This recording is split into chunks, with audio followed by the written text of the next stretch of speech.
Actually, no moderator thought they could get a word in between the two of us, so nobody wanted to moderate.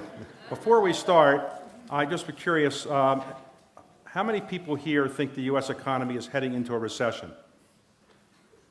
Okay. How many people here think that the U.S. government has some plan to fix that problem? Okay. How many people think your taxes are going up next year? Wow. How many think your employer is going to make up that difference with higher income? How many of you think that you represent the 1%? How many people here in this audience are from the 99%? Anybody? Oh, wow. Okay. Excuse me. And how many people here think you're actually going to learn something about the economy today? Oh, wow. We ought to... So, Mort, you have been very deeply involved in a lot of economic issues. You run one of the largest real estate companies in the United States. Are you optimistic about the economy or pessimistic as we see it today? Well, most people today define the difference between an optimist and a pessimist in the following way.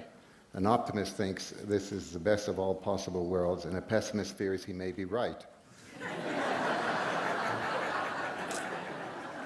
I'm in the pessimistic column, and I think we're in not just a recession, we're in my judgment, a modern-day depression in terms of how I would define it because of all the very, very serious numbers that affect, for example, people on food stamps, where that number has gone up from something like 10 million to 25 million, or people who are on disability have gone up from 5 million to 10 million, never mind the number of people who are unemployed. And what's more, I think this is going to continue for a while, so if I may, I will tell you a story that reflects that. A priest in Normandy, France, went to confess, and the tradition in the French church is that the priest confesses to the archbishop. And he goes to the archbishop and says, look, I've had this on my, this is just last year, he says, I've had this on my conscience for many, many years. He says, well, what is it? Must be very serious. He says, during World War II, he said, we were under instructions from your office not to do anything that might in any way persuade the Germans that we were on the wrong side because they would destroy the churches. But this young woman came to my church seeking asylum, and she was just such a vivacious woman. I just couldn't turn her away, so I brought her into the basement of the church and gave her food, clothing, medicine, whatever it was to get her through the difficult time. And this went on for quite a while, and then I just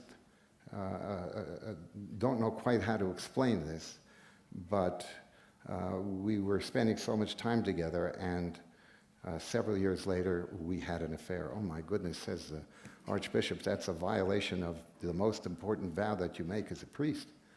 He says, but look, he said, you were involved, you had a humanitarian impulse, and you were thrown together under these difficult circumstances, so I think perhaps we can mitigate your penitence.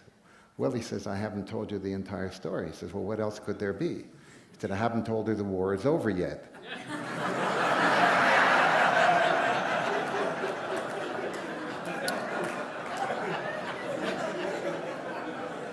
Well, I don't think this recession is over yet. I think it is a very serious one.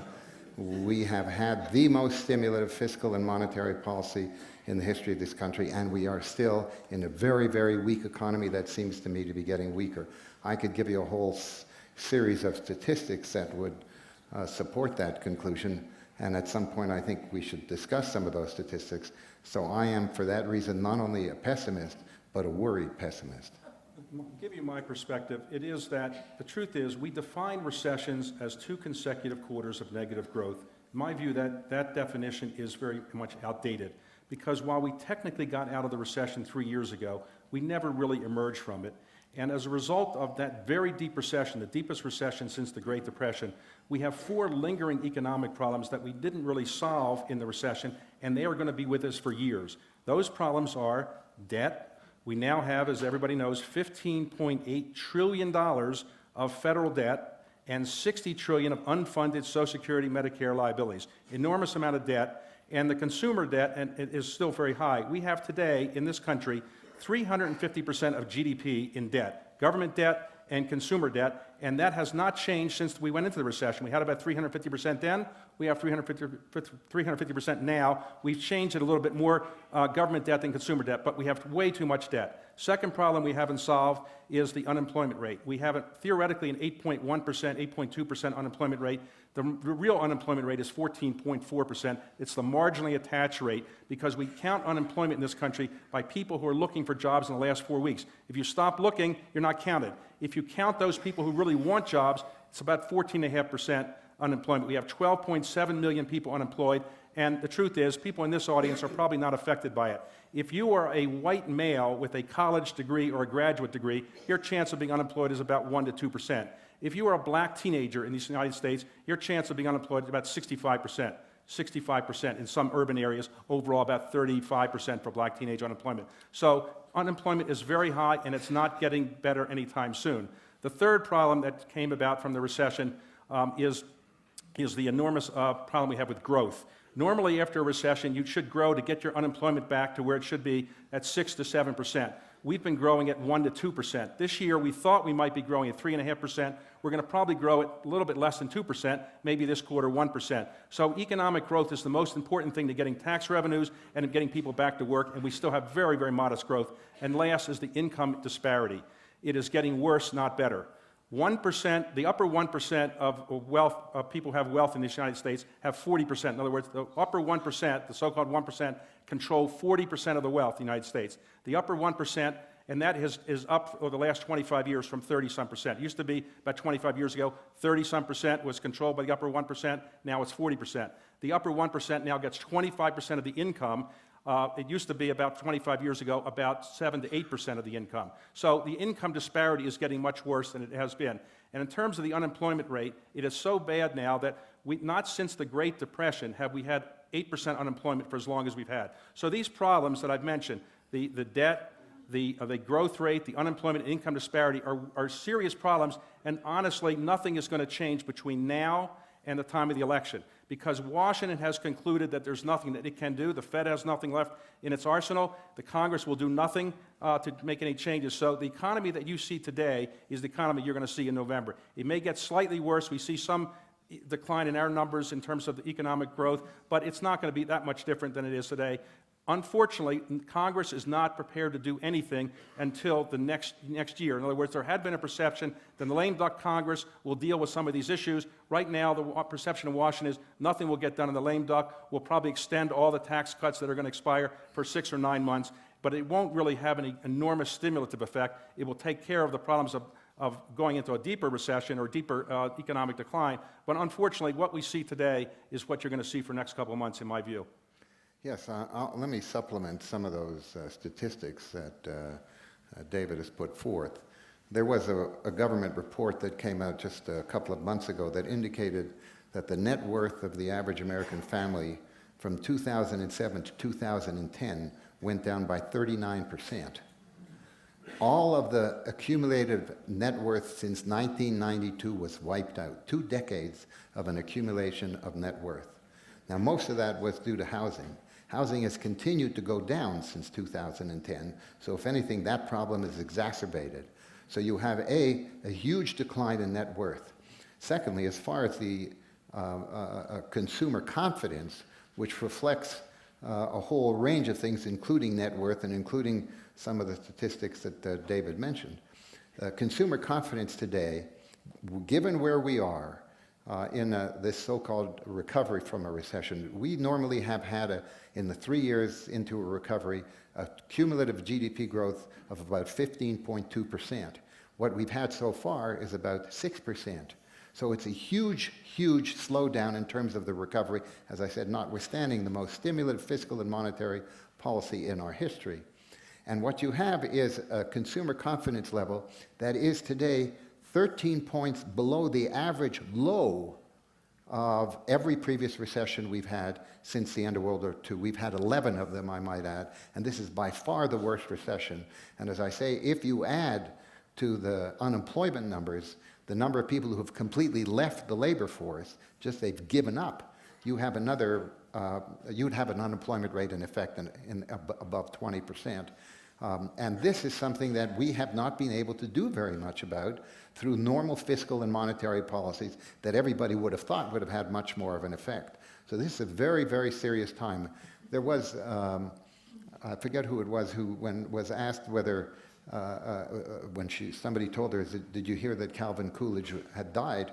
She said, well, how can they tell? Well, when you look at the economy and you say, is there a recovery? People have to say, well, how can you tell? There is no visible recovery other than the fact that it's not going down even more. Although even today, and I have this here from the Wall Street Journal, for the first time, the Institute of Supply Management, which reflects manufacturing, has gone into negative territory for the first time, and manufacturing orders have gone down below the 50 mark, even more than the latest numbers have. So we may be now beginning to experience the decline in manufacturing, which was one of the very strong or stronger elements of our so-called recovery, simply because of all that's going on in Europe and in China, et cetera, et cetera. So we are looking at some very difficult times, and we're in an unprecedented kind of economic condition, and therefore one that is unpredictable. So nobody really can quite tell you where this is heading. Now, everybody always remembers analogies or things relating to our favorite subject, sex, and people may remember out of this session Mort's joke about sex maybe more than anything else we say about numbers. So I want to give my own sex analogy, and here's what it is, in terms of the context of the economy. You all know, heard of panda bears. Panda bears are, there are only 1,600 in the world, 300 in captivity, and 1,300 in the wild, and there's so few of them, in part because they can only live in certain places, they can only eat in certain things, but one of the problems they have is they can only mate for 2 hours, 1 day a year. The female goes into estrus for 2 hours, 1 day a year. So the male has to show up at exactly the right time, and they're a little inexperienced because they don't have that much practice. They only do it, 2 hours, 2 hours a day so it's not like you can say, not tonight, honey, it's not this year, honey, if the female's not ready. So the truth is, when they get together, and they did that recently at the National Zoo, they got together, they didn't really know what to do. The parts didn't go in the right places and so forth. And in China, to deal with this problem, they show them movies about what they're supposed to do. They show pandas, but the pandas' eyesight's not that good. So the point really is that the pandas know what they're supposed to do, but they don't really know how to do it. And that's the problem with our economy.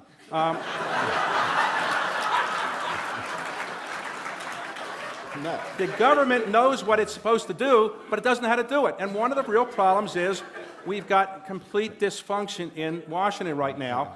The system we have is a great checks and balances system. The founding fathers are wonderful in setting it up, and I think it's better than a parliamentary system. But right now, the Democrats are not talking to Republicans. They don't even socialize with each other.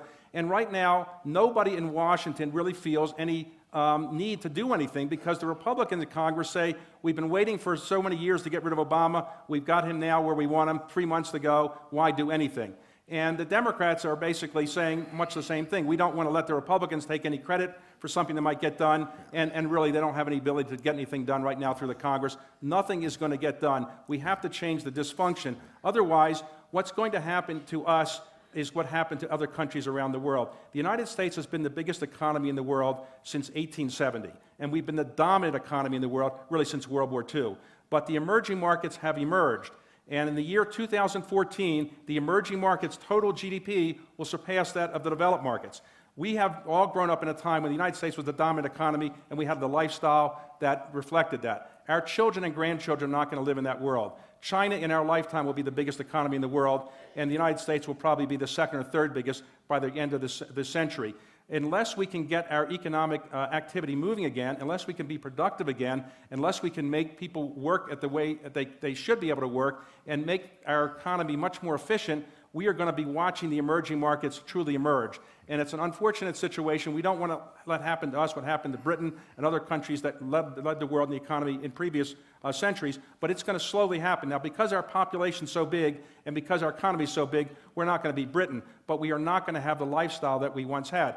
In 1950, we were the highest per capita net income in the world. Now we're about 7 or 8, and we're sinking. And so while China is getting wealthier, and Brazil and India are getting wealthier, we're actually going down. and we have to do something about it. Right now, I don't think anybody in Washington is really focused on it, but unless we begin over the next 5 years or so to take a serious look at what we have to do to make our economy competitive in the 21st century, we're not going to be in very good shape. Europe is living in the 19th century. Europe has no chance of getting in the 21st century. We're living in the 20th century. We have a chance of getting in the 21st century. Asia is in the 21st century. If we're going to catch up, we have to do many more things than we're doing now. It's unfortunate because we have the brain power, we have the will, we have the innovative spirit in our country, but right now the parts are not working. We know what we need to do, but like the pandas, we can't get it to work. Now, following upon David's approach of asking you questions, I'd like to put the following question to you. How many of you thought you would learn more about sex than about economics when you came here? How many of you want to know more about sex than economics? Well, I do think, as David was implying, when you go through various levels of what the statistics tell you about the economy as distinct from what your emotions tell you, I mean, both David and I have had a wonderful experience in terms of getting involved and engaged in the economy, and there's no reason for us to be anything other than optimistic in that sense. Yet, when you look at what's going on in the economy, it's very hard to see where we're going to begin to come out of where we are now, which is, in my judgment, a weakening of the economy, and we don't know where this is going to go. And there's very little that the government can do that will change this particular pattern, and that's what makes me very worried. There's people talking about this economy as if it's going to change. We talked about the unemployment number, which is, as David said, closer to 15% than it is to 8%. But there's another huge number of people who have left the labor force permanently, and they are not counted. There are different measures of unemployment. One is called U3, where they measure people who have actively applied for a job in the last 4 weeks. That means you have to have applied for a job, to have gone for an interview, to whatever it takes, okay? That number theoretically is 8.2. But if you then take the people who have actively applied for a job in the last 6 months, and the people who are what they call involuntary part-time workers. These are people who want to work full-time, but their company says to them, sorry, we're only going to employ you on a part-time basis, which, by the way, means they don't have to pay for your benefits, no health care benefits, no retirement benefits.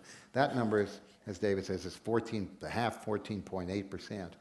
And then you add the millions of people, and it's somewhere estimated above 8 million, you're talking about a huge number of people who are either unemployed, underemployed, or have given up looking for a job. Now, we have had 40-plus weeks in which the headline unemployment number is over 8%, which is unprecedented. But what we also have to think about now is you are looking at a period in which people are losing their job skills. We've had almost 50% of the people who are unemployed have been unemployed for longer than 6 months. That's why this second category is a much more relevant number, because you don't apply for a job every 4 weeks if you've been out of a job for six plus months.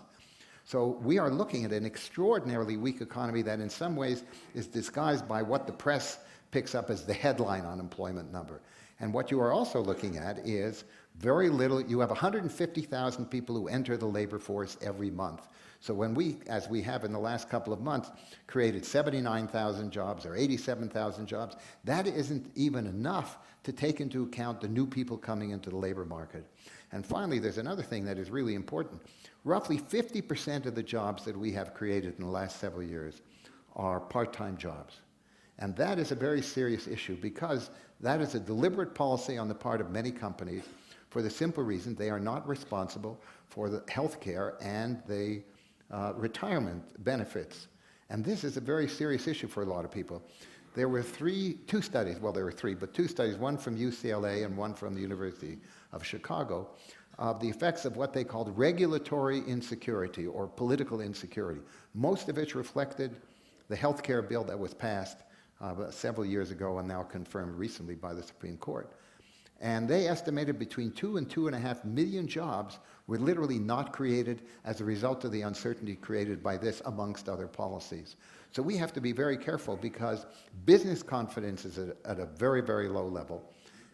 Consumer confidence is at a very low level. The confidence in the government is at a very low level.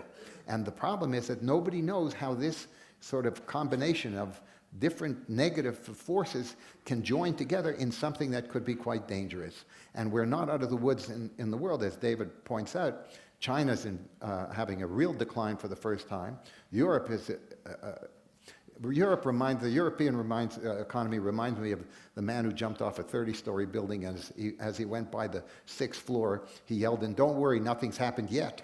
You know, I don't see how they get out of it. They are trying to fix just the financial side, but the fundamental economics of most of those countries are really in terrible shape, and they're dropping very, very seriously. So all of this, when this comes together, could come together in a very, very bad way. Right. In terms of typically in the United States, we've had roughly 67% of people who are of working age actually working.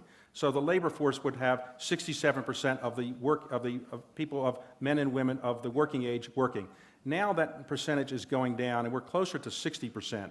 And the reason is a lot of people have given up looking for work.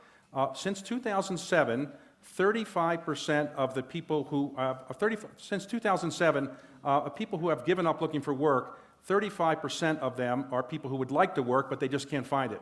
65% are baby boomers, and there's some in this room, baby boomers who have concluded that just life would be easier just to retire. And so people are retiring earlier. And the result of this is, and the baby boomers are the biggest part of our population, we have fewer people in the workforce, and as a result, our GDP it's going to be harder and harder to grow the GDP at the level we'd want.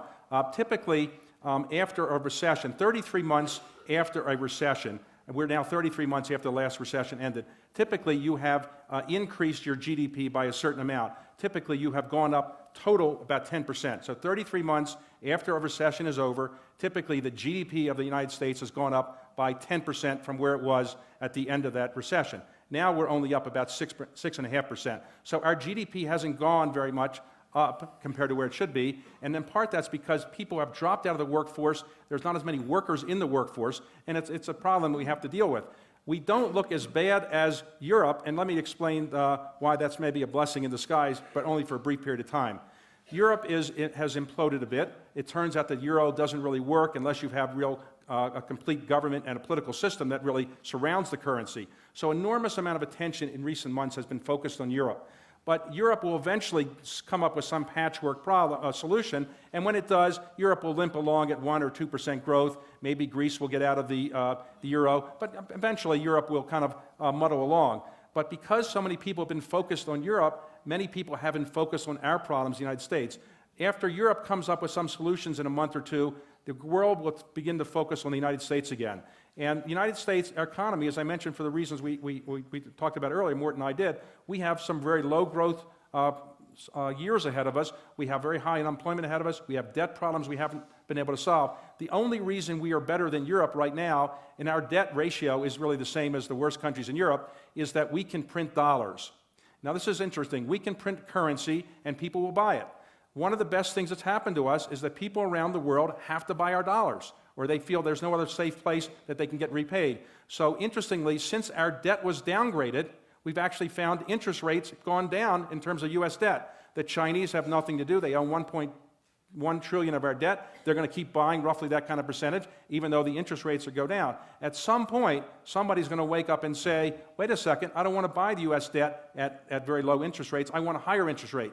And when the Chinese and the Saudis and the Japanese want that higher interest rate, we're going to have a much bigger budget problem than we have today. We've been fortunate that people feel they have to buy dollars. The euro has kind of gone down, and so there's no other currency that people and governments can put their money in. At some point, we're going to pay the price. We're not going to have this low interest rate forever, and it's a situation we have to deal with. I wish we had people in Washington that were concerned about it, but honestly, there's been a tidal wave of change in Washington. When Simpson Bowles was set up, people were worried about the debt because of the debt numbers I mentioned before. And the debt numbers, to put it in context, when Bill Clinton left office, we had roughly $5.7 trillion of federal debt. When George W. Bush left office, he added $5 trillion more, so we had about $10.7 trillion. Barack Obama has added about $5.1 trillion more, so we have about $15.8 trillion. So we've been adding this debt steadily, and there's no prospect of paying it off. Under Bill Clinton, we did have some budget surpluses, and at one point there was a concern that we would get rid of federal debt and there'd be no federal debt against which corporate debt could be measured. We don't have that problem anymore. So we've got this enormous debt, and there's only three ways out of solving this debt problem. One is you have to cut entitlements and spending and increase taxes. Not very pleasant. Nobody likes that. We kick that down the road. Two, you can inflate out your way out of it a bit. I worked in the Carter White House, and I got inflation to 19%. Very hard to do that. I could go back in the government and get inflation again. I'm willing to try. I'm willing to help my country, but that might not be the solution most people prefer, and even 19% inflation wouldn't solve that problem. And third, you can go for a bailout. But who is going to bail out the United States? The IMF, the World Bank, there isn't enough money. And of course, you can default on your debt, but that's not a realistic solution. The only solution is to cut spending and to increase the taxes, and we're going to have to recognize that. There is no other solution for us. I hope we can buy some time over the next couple years before we have an economic calamity. What I was concerned about was when the super committee in Congress met, and you may remember they were supposed to deal with the sequestration issues and so forth. What happened? They couldn't come up with an answer. They came away and said, we don't have any answer. We're just not going to come up with a solution. What happened? Well, the bond market didn't collapse. The stock market didn't collapse. The dollar didn't collapse. And as a result, most members of Congress said, what's the problem? We can keep adding debt because Chinese will keep buying at low interest rates. That's a mistake. At some point, we won't be able to sell our debt at these low interest rates, and at some point, Congress has to pay the price and deal with these problems. So right now, Congress has a view that the greatest problem is economic growth, and maybe they're right, and not deficit reduction. So there's been a sea change in Washington. It used to be when Simpson Bowles was set up, everybody wanted to worry about the debt reduction problems. Now there's virtually no interest in Washington relating to that. The interest in Washington is how do we keep growth going, and I suspect, therefore, we'll keep going. All the tax cuts and other things that people have gotten used to are probably going to be kicked down the road, and at some point we'll pay the price, but it may be 9 months or 12 months or 2 years from now. But at some point, somebody's going to say, I'm not buying this debt anymore, I'm not going to roll over U.S. debt, and then we're going to have a serious problem. Let me just supplement one thing that David said, which was how slow and weak this recovery has been. We have had 11 recessions since the end of World War II. The average period of time that it takes to get back to the level of employment that we had at the start of the recession for those 11 recessions is 25 months. Here we are almost 50 months into this recession, and we are still roughly 4.5 million jobs lower than what it was when we started. This is the slowest recovery in terms of jobs that we've had by far since the end of World War II. And this is it's not really improving very much. Consumer spending is weak, business spending is weak, government spending is, shall we say, not productive, even though there's a lot of deficit spending in the economy. If it weren't for that, we would really, the only thing you could say about government spending is that it has helped us not really just crash through some kind of bottom. But the idea now, as we look at the economy with declining business confidence, declining consumer confidence, very weak numbers across the board, where do we go from here without the ability at this stage of the game for the government to do anything given the political paralysis that we are in? And we're going to see, we don't know what's going to happen in the election, but both parties really, I don't know, they remind me of the story that you don't go to a doctor whose office plants have died. You know, we're in a situation where we have a government on both levels where the programs just aren't working, and we are a country that is absolutely desperate for the kind of leadership that's going to get us out of the problems we are in.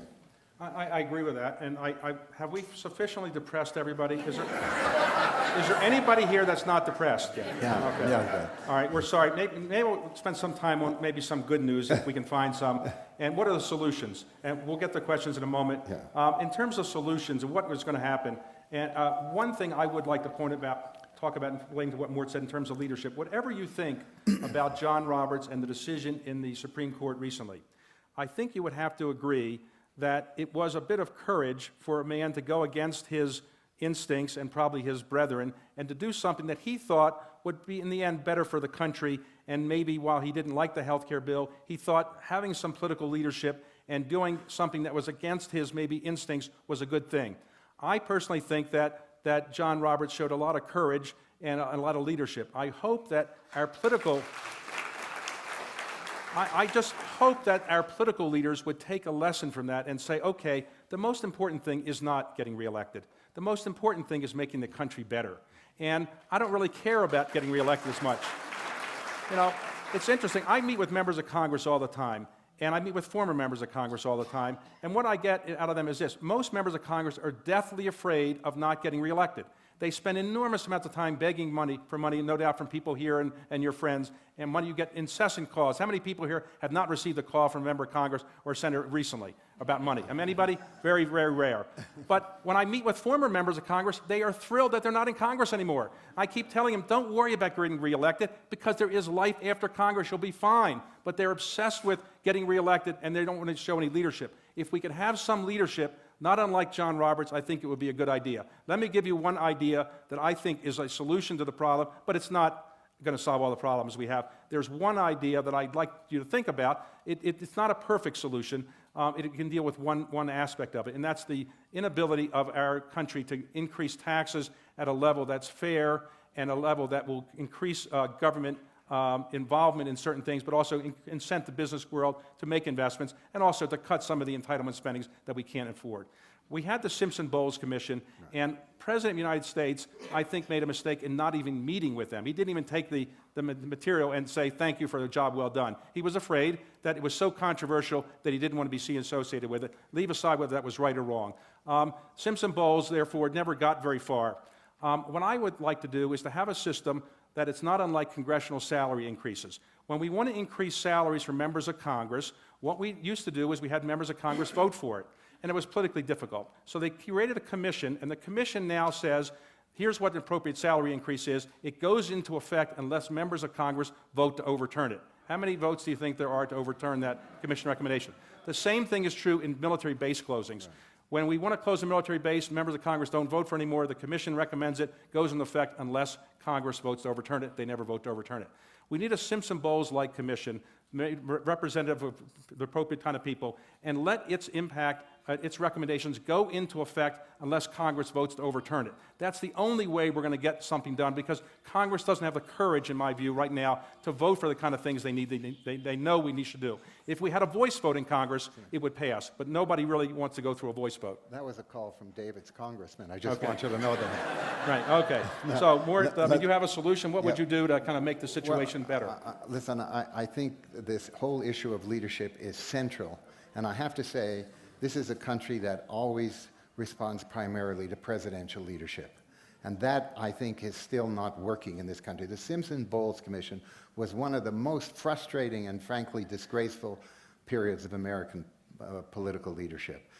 The president never met with him. Alan Simpson and Erskine Bowles, who were two of the most sensible people. This was a commission which the president set up. He got the support, the political support from within the commission from both parties, and yet it was never even taken up, not even met with. And Alan Simpson, whom I will tell you is a wonderful and very amusing man. I just was at a talk that he gave recently, and he was given a very elaborate introduction, and he got up, he said, you know, of all the thousands of introductions I've ever had, he said, this was the most recent. So, but he then launched into if you know him and Erskine Bowles, they are not partisan people.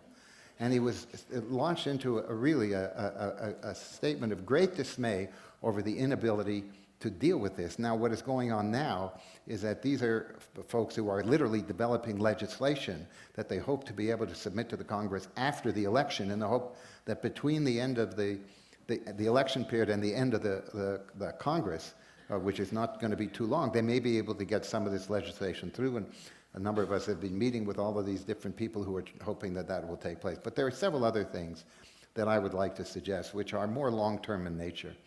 Look, the single most important part of our economy today is the high-tech economy. The agricultural economy was decimated by the whole emergence of shall we say, the manufacturing automation in the 1930s. There were 6 or 7 million people in agriculture who were never able to come back into that field because they were replaced by tractors and et cetera, et cetera. We have the same problem today in manufacturing. There were 6 to 7 million people in the manufacturing world, blue-collar workers, who will never come back to work again in that field, in part because of the automation of our manufacturing, and in part because of the international competition. The one area where we have a growing economy is in what we loosely call the high-tech world. Now, we are not producing enough either engineers or scientists, whatever you want to call them, to really staff this. And one of the things that we do, we used to have something called H-1B visas.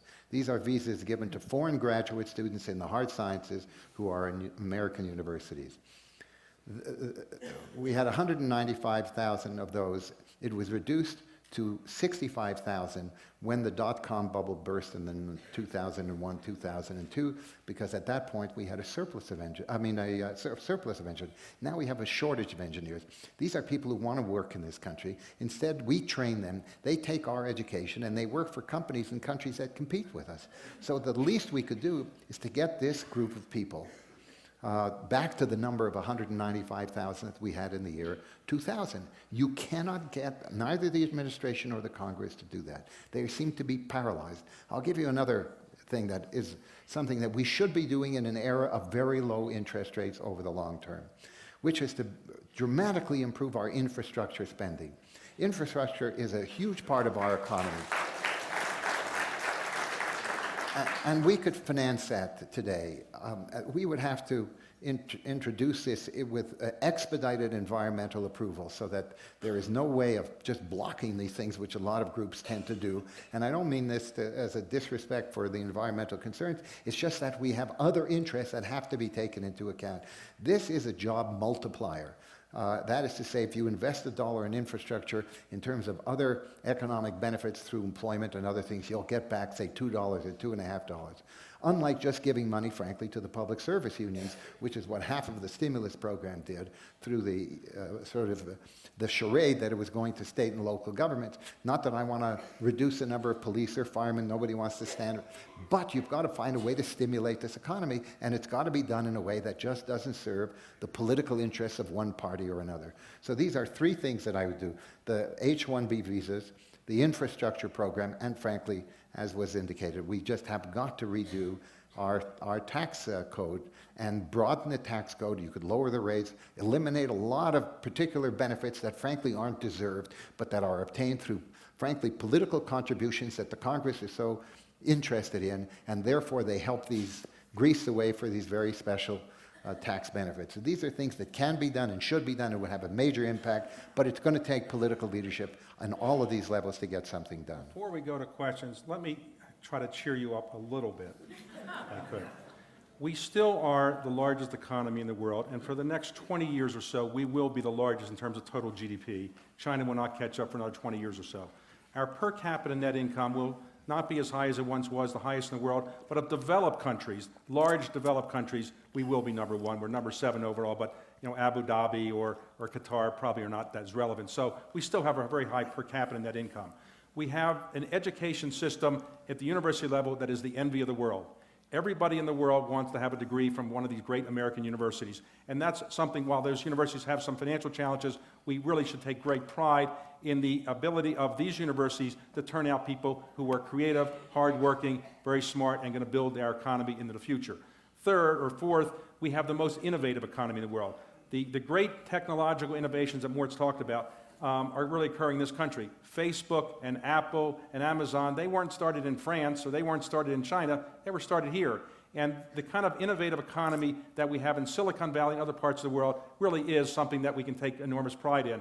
We also have a work ethic in this country that is very, very high. It's much higher than many other parts of the world. While there is some concerns about some people's work ethics and so forth, the truth is overall the economy is benefited by the work ethic that we have. If the people can find the jobs, they want these jobs. There are some views that some people in Europe maybe don't really want to work as hard as people here, but people here do want to work hard. And last, we have a political system. While it has a lot of problems, it is very stable. We don't have to worry about military coups. We don't have to worry about the things that some other countries have to worry about. And we do have a dollar that is going to be, in our lifetime, in the lifetime of everybody in this room, and is going to be the reserve currency of the world. And that will be a great thing for our country. I wish it were a stronger dollar in some ways. I wish we could do other things with our currency. But right now, we have all these things in our favor. We just have to make sure we can find ways to get our political system to work and to get some political leadership and to make sure everybody has to contribute a bit.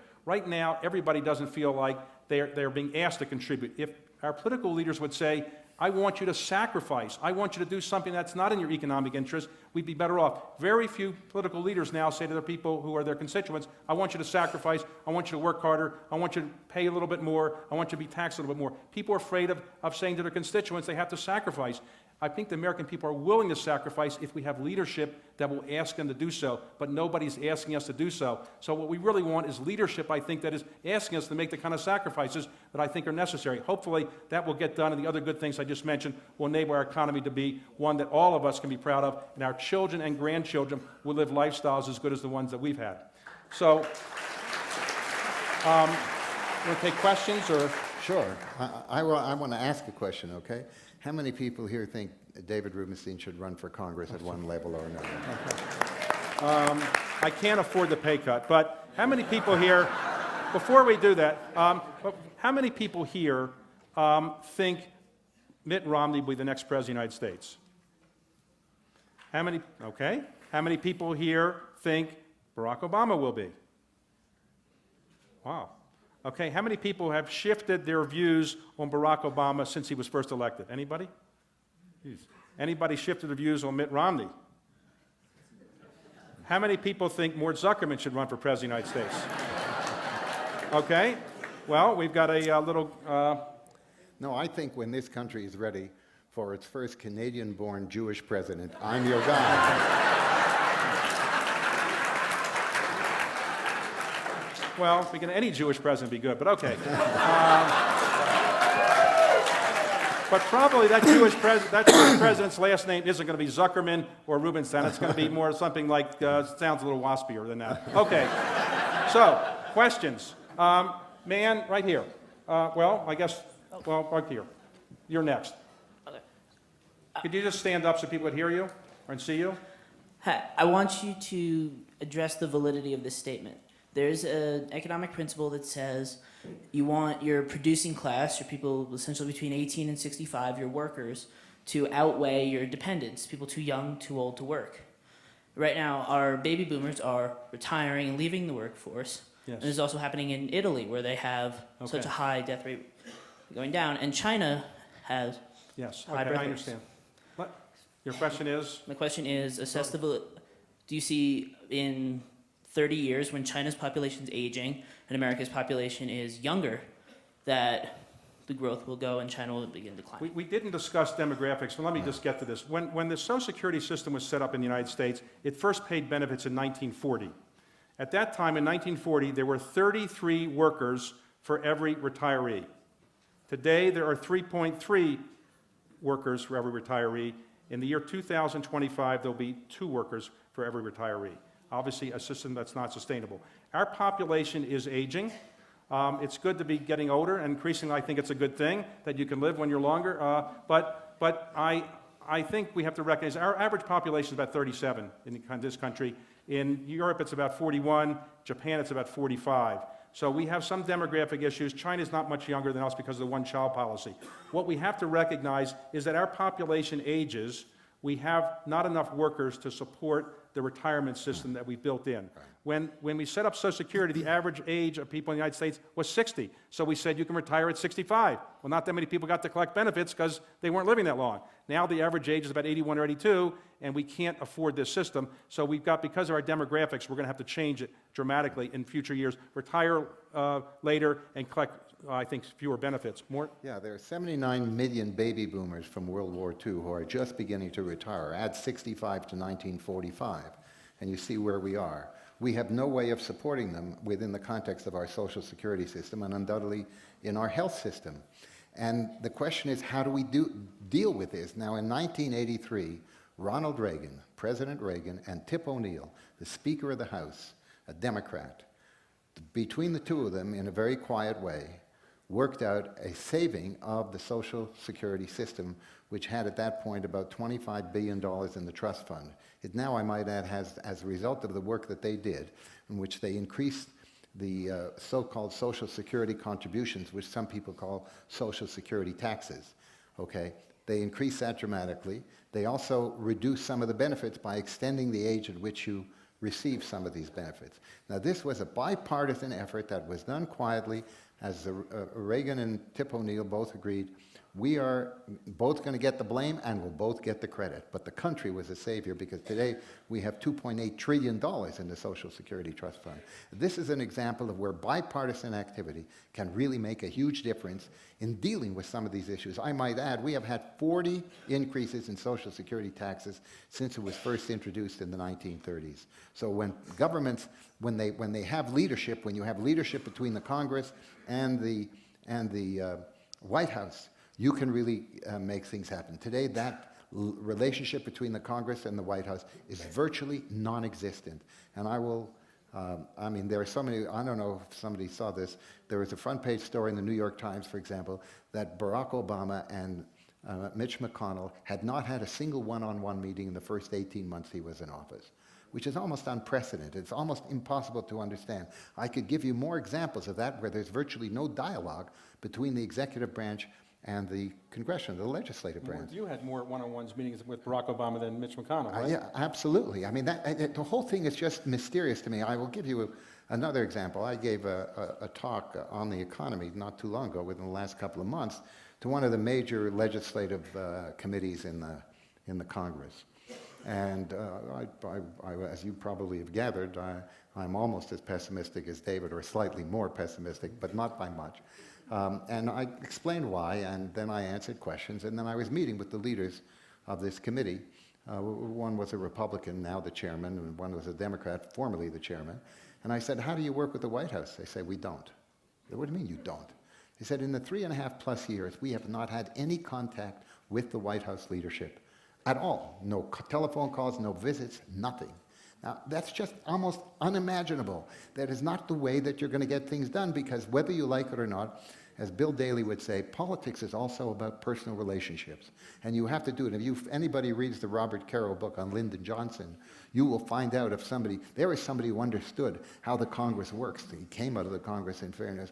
But if somebody who's been a governor, somebody like, generally understands that part of it. We are missing that totally. And we've got to find some way of getting the two bodies to work together, because otherwise it's going to make it much, much more difficult. That's one of the more disappointing features of what has gone on in the last 3.5 years. Question here, right here, gentlemen? Thank you, John Debs, Palo Alto. With all due respect, gentlemen, David, why is Carlyle raising money and investing if you're this pessimistic? Why aren't you selling all your real estate properties if you're Good this question. pessimistic? Well, the answer... Wait a minute. One of those two is a good question. Well, you know, the truth is, people, when economies are not in good shape, that means that prices may go down, and therefore to invest may be a good thing to do. You know, when you invest things, you want a low price, and you want to be able to improve it, and hopefully economies will get better. So when we invest money, we try to do it at times when the economic cycle is down. Also, you know, firms like ours are investing all over the world, and some parts of the world are doing well. So it's not just a question of investing only in the United States, but it's a fair point. If economies continue to go this way, no matter how good you are as an investor, at some point you won't be able to exit at the kind of prices you want. So ultimately, economies have to improve, and you have to find some way to improve the company and make sure it takes advantage of the economy ultimately improving. Right now, some economies in the world are better than the United States. Nobody in the world right now is doing great. Everybody is slightly going down. I wouldn't say we're going to a global recession, but we're in obviously a global slow growth period, and I hope we can get out of it soon. But right now, even China, as Mort said, is growing at a lower rate than it has in the last 30 years or so. India is growing at a lower rate. Brazil is growing at a lower rate. So no country in the world right now is doing spectacularly well. Hopefully, the time will get better. Mort, you might want to say why you're not selling all your buildings. Well, actually, the time to buy and the time to sell is a question of timing.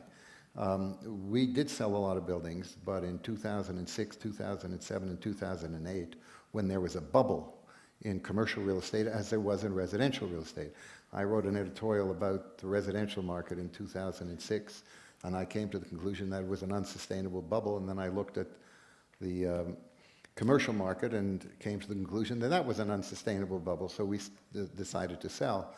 The assets we have now, frankly, are doing very well in this market, and we believe they will continue to do well, so we're not selling. In fact, we're buying. And one of the reasons why we're buying is because interest rates are the lowest I've ever seen in my career. I mean, my company just borrowed a huge amount of money at interest rates that were just unprecedented.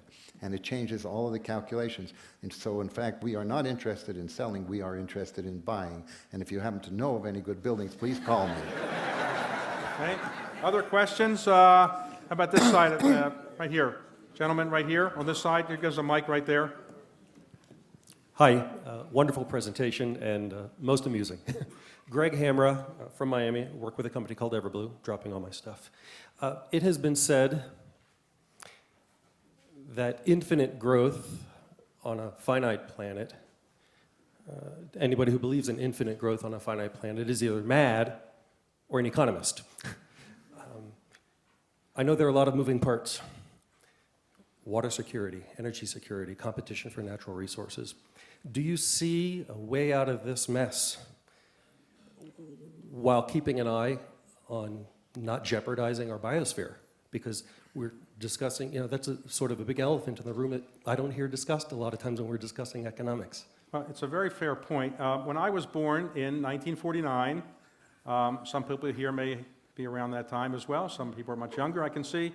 There were 2 billion people on the face of the earth. Today there are 7 billion. By the time I'm projected to die, hopefully 20 years or so, there will be 9 billion people on the face of the earth. So obviously we're consuming much more resources and producing more carbon and so forth.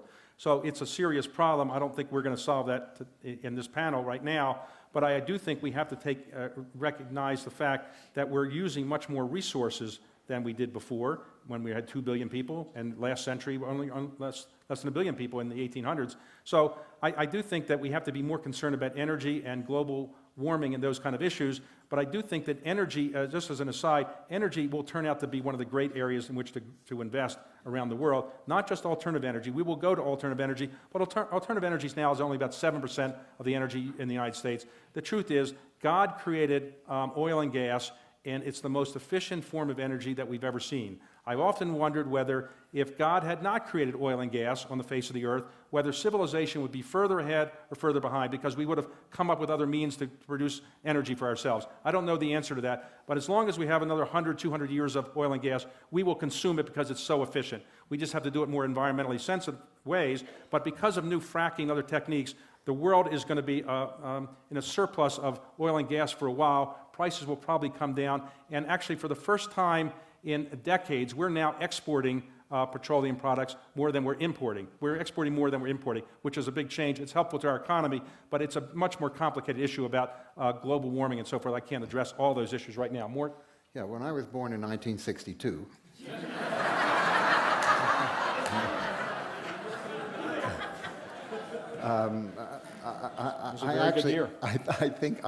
I have to say, I think consistent with what David was saying, we actually have come a long way in terms of being concerned, at least as this country and many other countries, with environmental issues. There has to be a balance.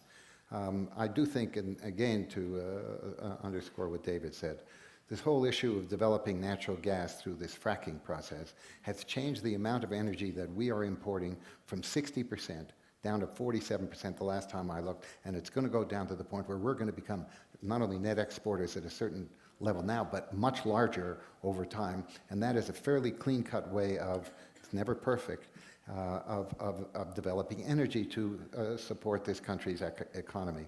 And I will say another thing about that, okay?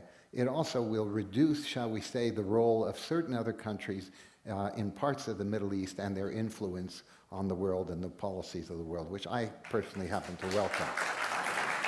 So don't get me wrong, there's always a cost and a benefit that are involved in almost any kind of energy policy, but the benefits, in my judgment, are so dramatic, both in terms of our domestic economy and the international standing, that I think we ought to do whatever we can to increase our domestic supply. It is going to happen.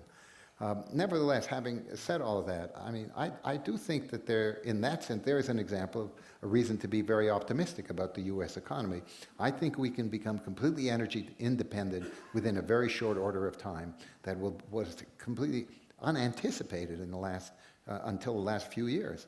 And that, I think, is a major thing. I do think we have to do something very serious about our fiscal side, because we are deferring the costs of all of this debt we are accumulating onto the next generation or the generation after that. It is actually immoral to do that. We've got to find a way to address that issue, because sooner or later there is going to be some moment, as David was suggesting, where people are going to say, we're just not going to buy their debt.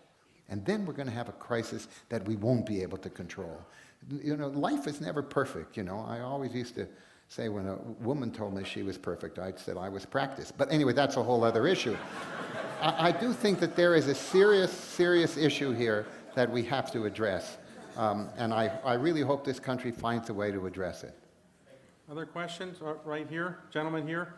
How much time we have? 10 minutes, okay.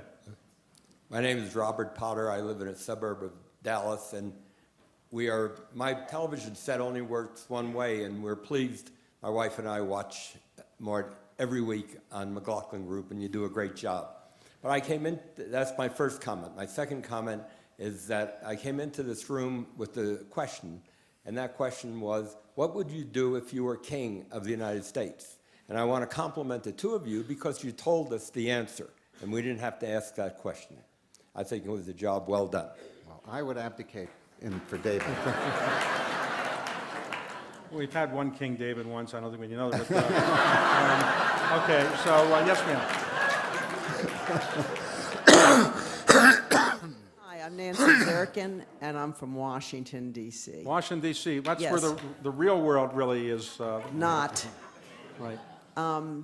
Both of you talked about unemployment and the loss of net worth. My question goes to African Americans and Hispanics who have experienced unemployment in far greater numbers, 15% for African Americans, 13% for Hispanics. African American youths are especially hard hit. Wondering if you all have recommendations on how to get these communities going again. It's particularly important because, as we all know, in about 20 years, they will be in the majority along with Asians and other minorities. Thank you. Well, I'll take a crack at that. There are many levels at which you have to address this problem. But if you're thinking about where the minority communities will be in a generation from now, to my mind, the single most important thing we can do is to really focus in on public education. We have to we know there are things that can be done to improve public education. Again, there are bureaucratic barriers to that. There's not the kind of political will that we once seemed to have had, except in individual communities. It is the single most important thing I think we can do. The second thing is, we have to, again, and there is a need for this, is to understand that a lot of these people from the minority communities do not have high levels of technical skills. A lot of them are not as well educated as the rest of the population. So therefore, the kinds of jobs that they need and should have, it seems to me, have to be thought of when we develop national programs. That's one of the reasons why I'm so absolutely so strongly committed to this national infrastructure bank, where you would have the ability to dramatically increase that spending, which we all know we need, and which, if we do now, will be much less costly than if we do it 20 years from now, never mind all the economic benefits that we will gain from it. So I think there are things that can be done, but it is not something that is going to be an easy solution. We have made progress. We haven't made enough progress. We're just going to have to devote more resources to the things that count, not just for these communities, but frankly for the country at large. Otherwise, it will not have the adequate political support to proceed with them.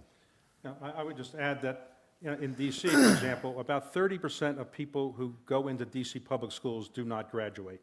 Only, you know, it's a very low percentage that actually go on to graduate, and the system is not getting better, it's getting worse. I think education, this is something I just added a point. Recently, there's been a current of thought that education, college education, isn't such a great thing. You should go work, and you can do better off, and you'll have a better income if you don't actually go to college, and college isn't as important. I think it's a very destructive view.